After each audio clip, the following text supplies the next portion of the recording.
Mungkin kamu pernah menemui kondisi ini, di mana saat kamu belajar bahasa pemrograman ataupun belajar framework baru, kita susah untuk mengembangkan pemahaman yang kita miliki. Kita mungkin sudah mulai paham maksudnya, akan tetapi ketika dihadapkan dengan permasalahan baru, tiba-tiba kita mulai bingung dan lupa konsepnya. Kita mungkin sudah paham bagaimana cara menuliskannya, akan tetapi ketika dihadapkan dengan kasus baru, tiba-tiba kita menjadi bingung dan hilang arah. Kalau itu sempat terjadi ke diri saya dan diri kamu, mungkin saatnya kita menyimak 7 prinsip belajar ini. Yang bisa jadi akan membuat kemampuan belajar codingmu bisa berkembang lebih cepat dari biasanya.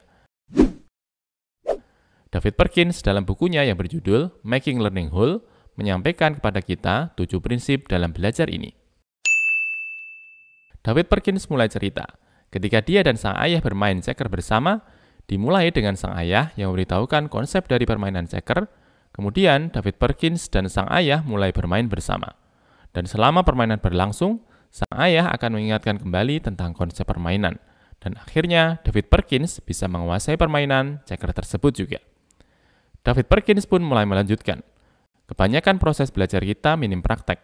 Materi yang kita pelajari seakan puzzle, bagian per bagian, tidak secara utuh, yang tidak pernah disatukan. Sedangkan kalau kita bisa mengikuti permainan secara lebih utuh, tentunya akan lebih menguatkan pemahaman. Mungkin belum begitu sempurna, tetapi setidaknya kita tahu apa yang kita lakukan dan mengapa kita melakukannya. Inti dari prinsip ini adalah buat kasus atau mini project, atau permainan yang menarik untuk dijalankan dan diselesaikan.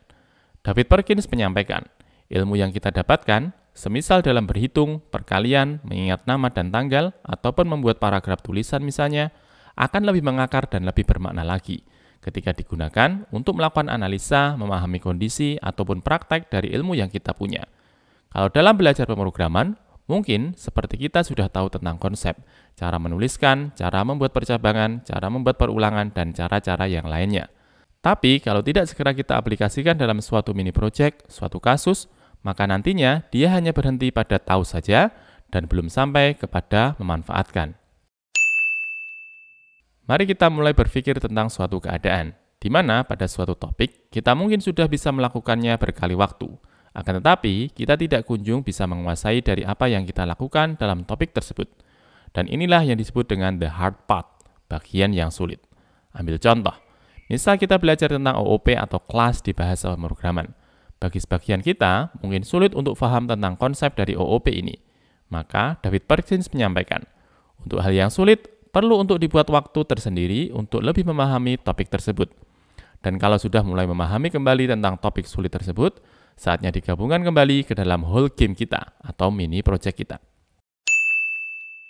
Disampaikan dalam buku Making Learning Whole ini, diumpamakan seperti dalam pertandingan akan ada masanya bermain kandang dan ada masanya bermain tandang. Permainan kandang akan memberikan rasa nyaman kepada pemain, tetapi permainan tandang akan memberikan kesempatan untuk belajar hal lainnya.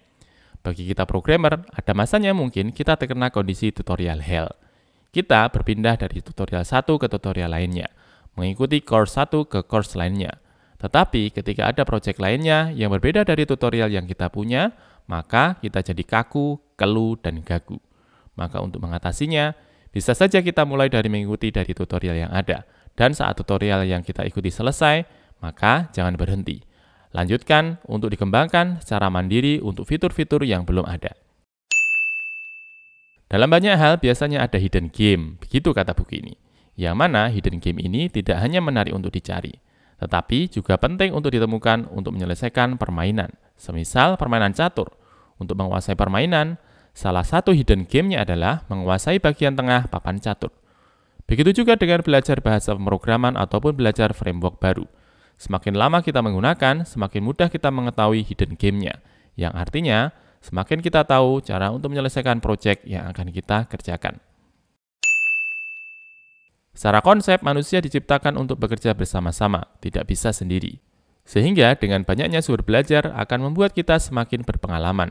Pun dengan belajar bahasa pemrograman, dengan kita banyak mengikuti pengalaman orang, baik melalui tutorial atau yang lainnya, tentu akan memperkaya kita.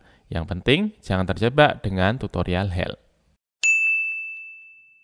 Kalau kita belajar bahasa yang kedua dari bahasa ibu kita, maka untuk mempelajari bahasa yang ketiga akan jauh lebih mudah dari belajar bahasa yang kedua tadi. Kalau kita belajar bahasa Inggris, yang mana mungkin merupakan bahasa kedua kita, maka saat kita belajar bahasa yang ketiga, maka akan lebih mudah. Karena kita sudah tahu pola untuk menguasainya, sehingga tahu konsep belajarnya. Kalau kita sudah belajar framework Cogniter misalnya, maka akan lebih mudah ketika kita akan belajar framework Laravel, dan seterusnya. Karena kita sudah tahu polanya. Akhirnya, saya teringat pesan guru saya ketika belajar sebuah bahasa. Konsep secukupnya, praktek sebanyak-banyaknya. Terima kasih.